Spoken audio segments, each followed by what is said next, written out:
Dans le livre sacré des Mayas, ce sont des montagnes vivantes. Pour les volcanologues, c'est une ceinture de feu très active qui traverse le pays. Au Guatemala, depuis toujours, la vie rime avec le mot volcan. Le Pacaya est resté en sommeil pendant plus d'un siècle. Soudainement, en 1965, il explose avec une rare violence. Le docteur Alfredo McKinney assiste à ce moment exceptionnel qui a transformé toute sa vie.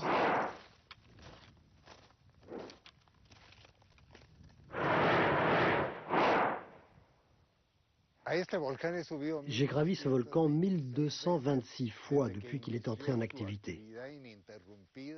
C'était le 11 juillet 1965. À cette époque-là, on a pu s'approcher jusqu'à pratiquement pouvoir toucher la lave. Cela nous a changé complètement l'idée de ce qu'était un volcan en éruption. C'était quelque chose de vivant. On pouvait participer à son activité. Voici mon cher ami, le docteur Alfredo McKinney, un homme célèbre presque partout dans le monde. Ce colosse, le Pacaya, porte son nom. Le premier cratère s'appelle Pacaya et le deuxième porte son nom, McKinney. C'est bien ça, non? Depuis 45 ans, tous les dimanches, McKinney gravit les 2500 mètres du Pacaya pour étudier le moindre changement du volcan.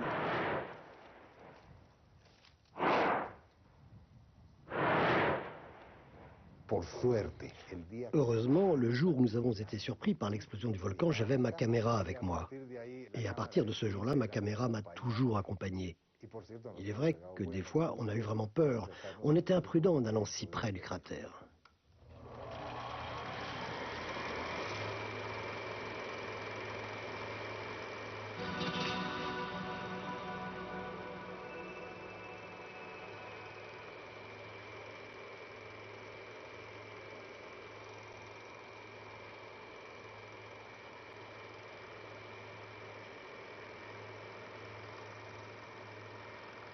Pour les volcanologues du monde entier, McKinney est une figure emblématique, une mémoire visuelle, car personne mieux que lui n'a suivi aussi longtemps et aussi régulièrement la vie d'un volcan. À 78 ans, il poursuit ce travail avec la même assiduité.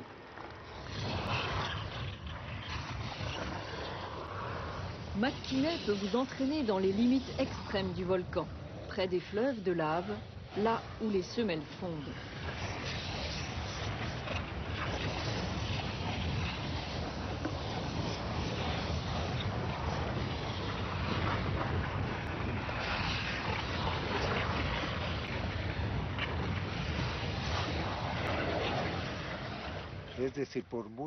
Malgré toutes les études sur la volcanologie, sur les risques et principalement sur la prédiction des éruptions, on a très peu avancé. On sait qu'un volcan va entrer en éruption, mais jamais avec quelle intensité ni quel risque cela peut entraîner. Quand on vit dans ce pays, quand on est né ici, on est habitué à les regarder et à les admirer.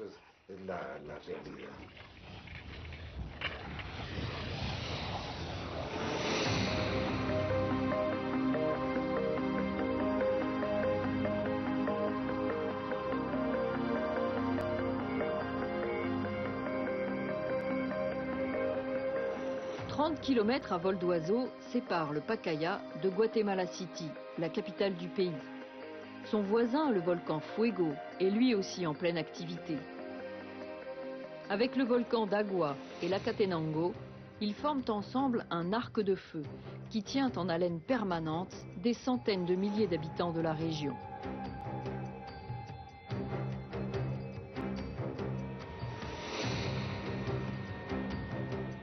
En 2000, après une explosion du Pacaya, une pluie de cendres s'est abattue sur la capitale, provoquant une alerte générale de la protection civile et la fermeture des aéroports.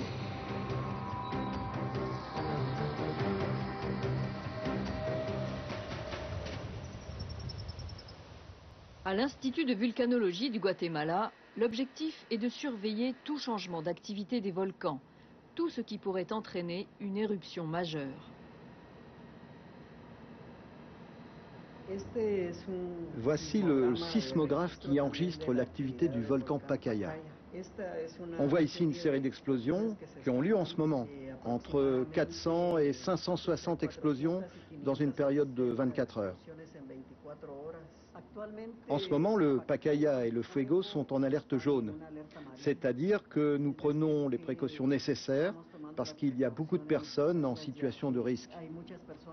C'est une mesure préventive, afin d'être prêt à un changement brusque de situation qui pourrait survenir lors d'une éruption. Ça peut arriver, même dans les heures qui suivent.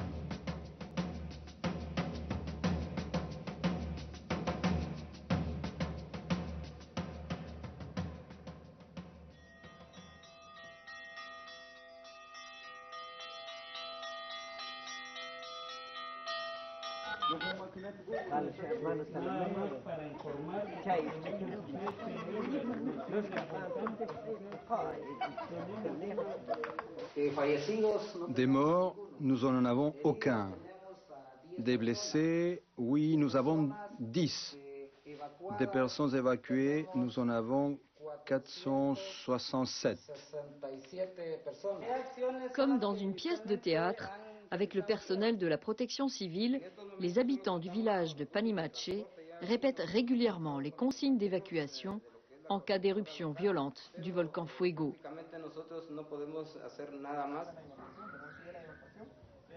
À Panimache plane toujours l'ombre tragique d'un après-midi d'octobre 1974.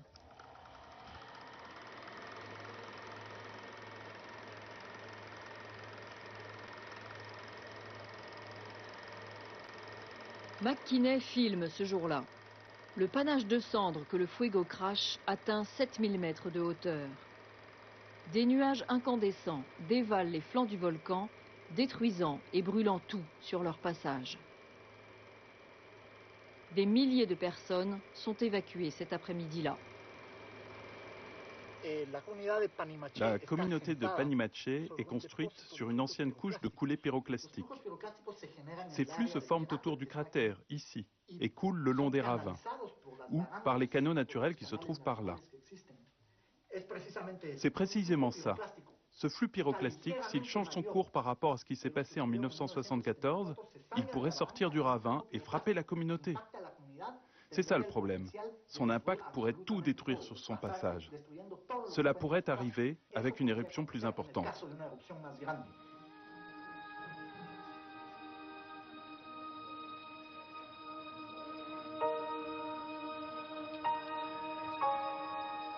C'est à Panimache, face au Fuego, que l'Institut de vulcanologie a placé la principale station de surveillance du volcan.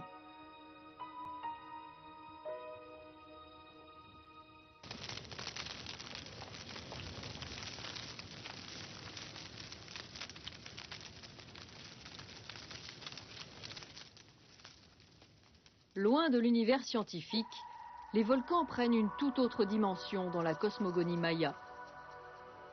Le sommet du Santa Maria, qui domine les volcans du pays, est un haut lieu de rendez-vous pour les chefs spirituels mayas.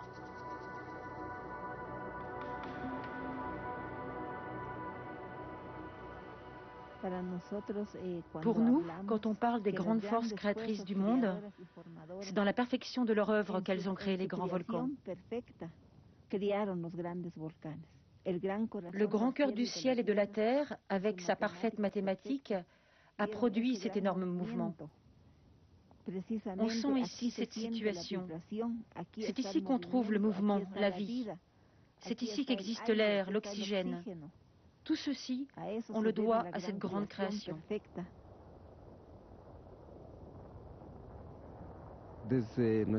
Dans notre cosmovision, nous savons parfaitement que les volcans sont les endroits où se trouvent nos grands-pères masculins. Et dans les eaux se trouvent nos ancêtres féminins, nos grands-mères. Et c'est là la grande combinaison, les eaux avec les montagnes et les volcans. Donc, quand un volcan est en activité, c'est une concentration totale d'énergie physique, mais aussi d'énergie spirituelle. Ce sont des messages que nous, les êtres humains, devons commencer à comprendre.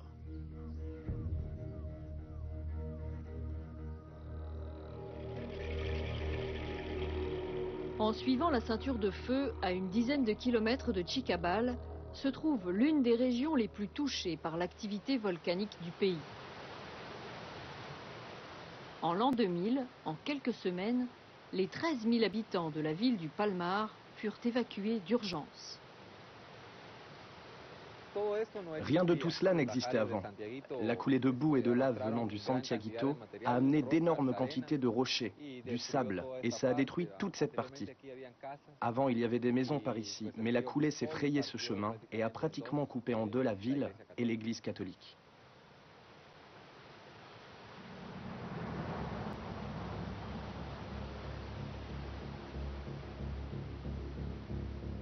Au pied du Grand Santa Maria, le Santiaguito fume. C'est un jeune volcan né en 1929. Il a pris le relais de son grand frère et devient à son tour très actif.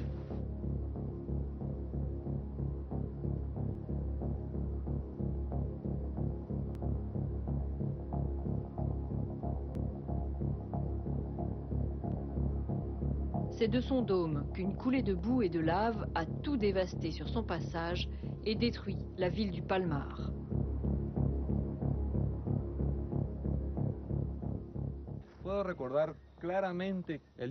Je me souviens parfaitement du jour où c'est arrivé. Je suis venu tout de suite pour voir ce qui se passait. Les gens couraient affolés d'un côté à l'autre. Des gens essayaient de sauver leurs affaires. Il y avait des enfants qui étaient enfoncés dans la boue et il fallait les sortir de là pour les emmener à des endroits plus sûrs. J'ai vécu tout ça à ce moment-là.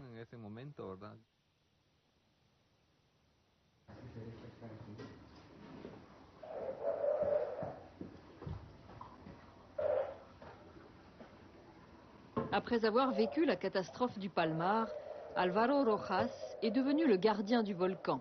Il a été engagé par l'Institut de vulcanologie pour travailler dans le centre de vigilance installé au plus près du Santiaguito.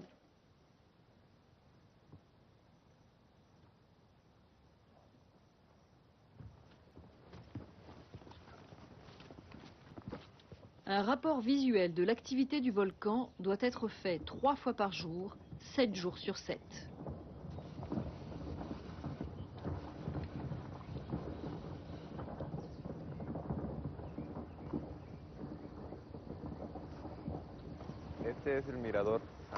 Ici, c'est l'observatoire San Carlos. C'est l'endroit le plus rapproché pour pouvoir surveiller le volcan Santiaguito. Depuis 1993, on enregistre toute son activité. Combien d'explosions chaque jour, combien d'avalanches, et l'importance et la portée des nuages de cendres.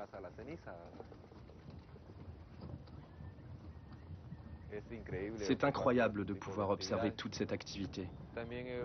On voit que quand il y a des avalanches de pierres, depuis cette position, on entend un bruit immense. Et c'est impressionnant vraiment d'entendre tout ça.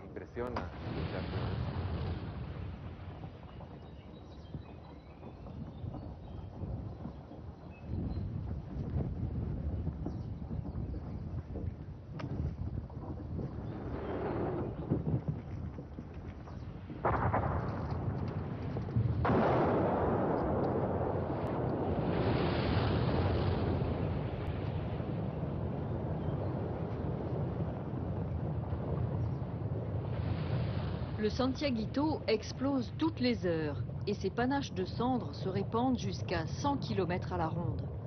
Entre fascination et appréhension, ce volcan est l'un des plus surveillés au monde.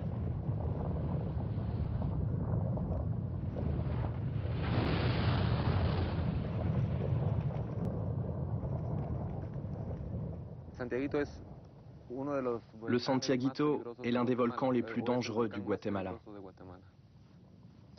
C'est peut-être le plus dangereux de tous. Il a provoqué le flux pyroclastique le plus violent qui a tué 6000 personnes en 1929.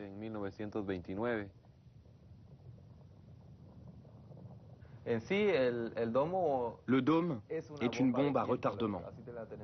C'est ça l'idée qu'on en a.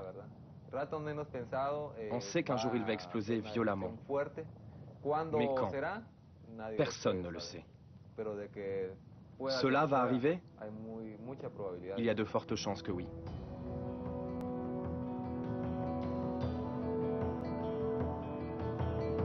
Dans cette terre de volcans, mayas et vulcanologues se rejoignent sur un point au moins. Pour les uns, ce sont des montagnes vivantes. Pour les autres, un volcan ne s'éteint jamais.